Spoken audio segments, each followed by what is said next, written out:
শুধু দর্শক বন্ধু, আপনারা দেখছেন একে নিউজ বাংলা। আর এই মুহূর্তে উপস্থিত রয়েছি মাখালতলা ঘুটিয়ারি শরীফ। ভাঙড়ের মানুষের দীর্ঘদিনের দাবি যে ভাঙড়ের ভূমিপুত্র কেউ ভাঙড়ের বিধায়ক হোক, কিন্তু আমরা এখন দেখতে পাচ্ছি যে ভাঙড়ের দুজন ভূমিপুত্র এই বিধানসভার প্রার্থী হচ্ছেন, একজন আরাবুল ইসলাম আর একজন হচ্ছে বাহারুল ইসলাম। তারা কিন্তু ক্যানিং পূর্ব থেকে প্রার্থী হচ্ছেন। আরাবুল ইসলাম প্রার্থী হচ্ছেন ইন্ডিয়ান সেকুলার ফ্রন্ট অর্থাৎ আইএসএফ এর, আর বাহারুল ইসলাম প্রার্থী হচ্ছে শাসক দল অর্থাৎ তৃণমূলের। আমরা এই প্রসঙ্গে কথা বলবো। আমাদের সঙ্গে রয়েছেন বর্ষিয়ান তৃণমূল কর্মী রহিমা পিবি লস্কর। আমরা দলকে ভালোবাসি, দলের সিদ্ধান্তকে শিরোধার্য বলে মনে করি। তা শওকত মোল্লা আমি জানি একজন বুদ্ধিমান একজন এমএলএ। তিনি নিজেই তো জানতেন যে ভাঙড়ের সিটটা ওনার জন্যে একদম শিরোধার্য হয়ে আছে। তাহলে সেখানে নতুন করে আন্দোলন করানো বা নিজে পেছন থেকে এই সমস্ত যে আন্দোলনের উৎসাহ দেয়া, এগুলো দল বিরোধী বলে আমি মনে করি। এর জন্য দল নিশ্চয়ই যথাযোগ্য ব্যবস্থা নেবে, বা তার কথা মতো যদি আবার প্রার্থী উত্থাপন উঠিয়ে নেয় যদি, তাহলে সেটা দলের নিজস্ব ব্যাপার।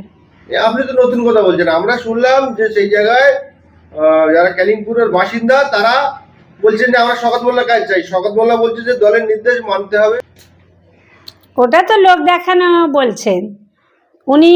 আমরা যতটুকু জানি, আমরা তো একটা সময় 98 সাল থেকে জীবনপর লড়াই করে আমরা দলটাকে নিয়ে এসেছিলাম।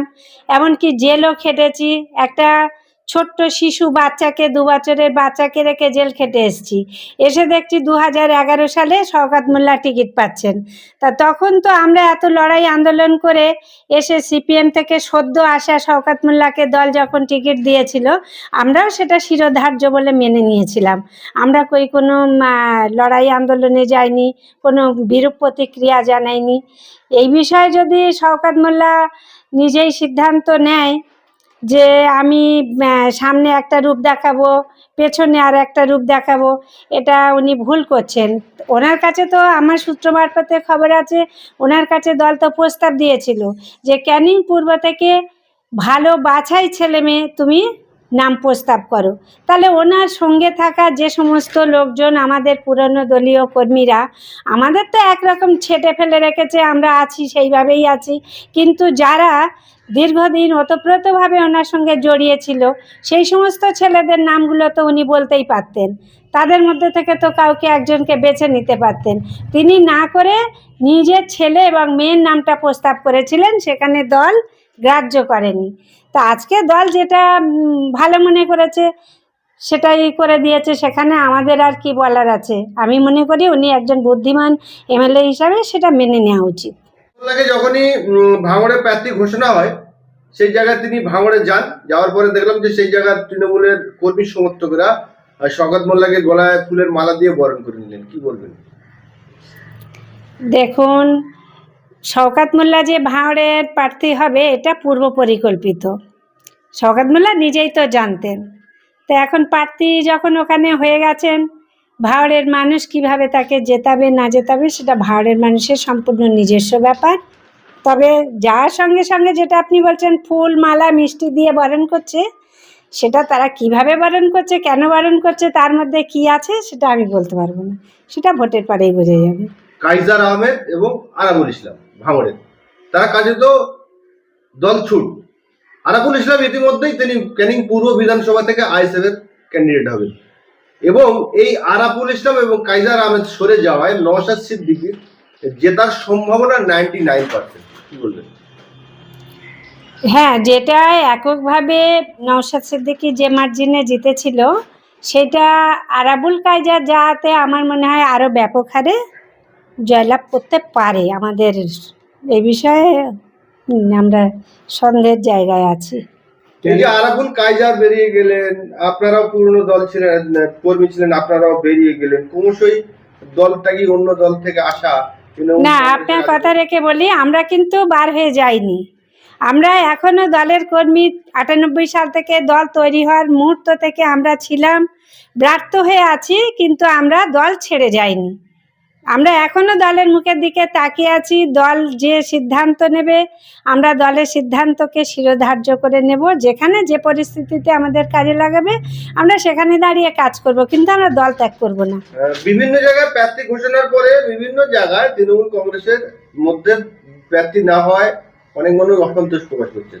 হাড়োয়া থেকে মাতিন সাহেবকে প্রার্থী করেছে, সে নিয়ে সেই জায়গার মানুষ আন্দোলন করছেন। আমডাঙ্গাতে পীরজাদা কাশেম সিদ্দিকীকে প্রার্থী করেছে, সেখানেও আন্দোলন চলছে। সেখানেই দেখছে প্রার্থী হতে পারছে না, সে সেই জায়গায় আন্দোলন করছে। না, দেখুন, আমাদের দলের সুপ্রিমো মমতা ব্যানার্জি এবং আমাদের অভিষেক বন্দ্যোপাধ্যায়, তানারা যে সিদ্ধান্ত নেবেন, যারা দলকে ভালোবাসে তারা তাদের সিদ্ধান্তকে শেষ সিদ্ধান্ত বলে মনে করবে। এখন মানুষ লোভী হয়ে গেছে। ধরুন, আজকে শওকত মোল্লা ওখানে 10 বছরের এমএলএ ছিল, আবার শওকত মোল্লাকে ওই 10 বছরের জায়গায় 15 বছরের এমএলএ করতে হবে, এটা তো কোনো কথা নাই। দল যদি মনে করে শওকত মোল্লা 10 বছর করেছে, আরও কারোর এসে সেখানে আরও ভালো কাজ করার প্রয়োজন আছে, আরও কারোর প্রয়োজনীয়তা সেখানে যদি দল বোধ করে, তাহলে দল যে সিদ্ধান্ত নেবে সেটা মেনে নিতে হবে। যে বা যারা আন্দোলন করছে তারা লোভের বশবর্তী হয়ে আন্দোলন করছে, তারা দলকে ভালোবেসে দল করেনি এতদিনে, তারা তাদের নিজের স্বার্থে দল করছিল। তা না হলে তারা দলের ক্ষতি হবে এমন কাজটাই বা তারা করছেন কেন? তারা দলের নিশ্চয়ই ভালো চান না। ক্যানিং পূর্বে শওকত মোল্লার নির্দেশ ছাড়া একটা পাতা নড়ে না, কিন্তু কাল থেকে আন্দোলন হচ্ছে। শওকত মোল্লা বলছে আবেগের নাম দিয়ে চালা। না, এটা আমি প্রথমেই বলেছি, যার ইশারায় একটা গাছের পাতা নড়ে না, একটা ঢিল পড়ে না, সেখানে শওকত মোল্লা পেছন থেকে, আমি এখনও বলছি, বারবার বলছি, যতবার আপনারা প্রশ্ন করবেন আমি একই কথা বলবো, এই আন্দোলনের ইঙ্গিত কিন্তু শওকত মোল্লার আছে। শওকত মোল্লা যেটা চাইছেন সেটা হবে বলে মনে হয় না। এই প্রসঙ্গে আরাবুল ইসলাম মুখ খুলেছে, তিনি বলছে ভাঙড়ে হারার ভয়তে ওখানে জীবনতলায় গিয়ে কান্নাকাটি করছে। সেটা হার জিত পরের ব্যাপার। শওকত মোল্লা দাঁড়ালে সেখানে হারত কি জিততো সেটা নির্বাচনের পরে এটা বলা যাবে, আগে ভাগে এটা আমাদের বলা খুবই বাজে দেখাবে। আরাবুল ইসলাম ইতিমধ্যেই তিনি অন্য দলে যাবে মনস্থির করে নিয়েছে। 99 পয়েন্ট তিনি আবেগপ্রণোদিত হয়ে তৃণমূল দলটাকে বলছেন যে জন্মলগ্ন থেকে করে এসেছি, বর্তমানে বহিরাগত এবং অন্য দল থেকে আসা তৃণমূল কংগ্রেসকে গ্রাস করেছে। খুব দুঃখের সঙ্গে আজ আমার অন্য দলে যেতে হচ্ছে। কি বলবেন এই বিষয়ে? এ বিষয়ে সত্যি আমারও খুব দুঃখ লাগে। আমরা আরাবুলরা আমরা একসঙ্গে দুঃসময়ে দলটা করেছিলাম। সেই লড়াই আন্দোলনের দিনগুলো কিন্তু আজকে আমরা ভুলতে পারিনি। জানি না দল কিভাবে ওভারকাম করে আরাবুলকে ঠেলে ফেলে দিয়ে আবার অন্যদেরকে জায়গা করে দিচ্ছে, সেটা বলতে পারবো না, দলের নিজস্ব ব্যাপার। কিন্তু আরাবুল যে আজকে দল ছেড়েছে, এটা কিন্তু আমাদের দলের কিছুটা ভুল ত্রুটি থাকতে পারে। কারণ আমার জানা মতে আরাবুল দলকে বারবার তার মনের কথা, তার কষ্টের কথা দলকে জানিয়েছে, দল কোনো কর্ণপাত করেনি। তাই সে শেষমেশ হয়তো একটা নিজের বাঁচার রাস্তা বেছে নিয়েছে। কাল থেকে আন্দোলন হচ্ছে। আন্দোলনের সমর্থক যারা শওকত মোল্লা, অধিকাংশ লোক বলছে যদি শওকত মোল্লার ক্যানিংয়ে না প্রার্থী করে আমরা ভাঙড়ে প্রার্থী হব না, প্রার্থী ওইখানে নির্দলে দাঁড়াবো। তাহলে কি দলের প্রতি আস্থা নেই শওকত মোল্লা? এতদিন দল সর্বসারা বলে এসেছে শওকত মোল্লা, কি বলবেন? এটা যদি হয় তাহলে আমরা ভাববো দল শওকতের মতে চলে, দলের মতে শওকত চলে না। আর শওকত যদি ক্যানিং টুয়ের শেষ কথা হয়, ক্যানিং পূর্বের শেষ কথা হয়, তাহলে দল সেটা ভুল করবে। দলে আরও অনেক শওকতের মতো কর্মী আছে, যাদের হাতে দায়িত্ব দিলে তারা শওকতের চেয়ে আরও ভালো কাজ করে দেখাতে পারবে। যখন কোনো অলৌকিক কাণ্ড ঘটে তখন বলে ভগবান বাল্লা এ তোমার কেমন লীলা।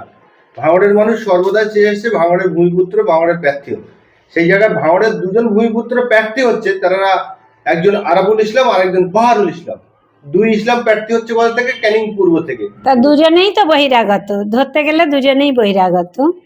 শওকত মোল্লা যখন ভাঁড়ে যাচ্ছে শওকত মোল্লা বহিরাগত, আবার বাহারুল যখন ক্যানিং পূর্বে আসছে বাহারুল বহিরাগত। এ নিয়ে তো কারোর অভিমত প্রকাশ করার কোনো জায়গা নেই। দল যাকে যেখানে ভালো মনে করেছে সেখানে তাকে টিকিট দিয়েছে, এটা তো আমার মনে হয় সাদরে আমন্ত্রণ করা উচিত। কালকে দেখলাম কলেজে নির্দেশ দিল শওকত মোল্লা নিজে যে দল যে প্রার্থী ঘোষণা করবে আপনারা সবাই মেনে নেবেন, কিন্তু সারাদিন চুপ করে থাকার পর হঠাৎ করে সন্ধ্যাবেলা থেকে আবার আন্দোলন শুরু হয়েছে। শওকত মোল্লা থামাতেই পারছে না সেই আন্দোলন। নিশ্চিত একটা হারের ভাবনা আছে, সেই জন্য হয়তো পেছন থেকে এই খেলাটা খেলতে চাইছে।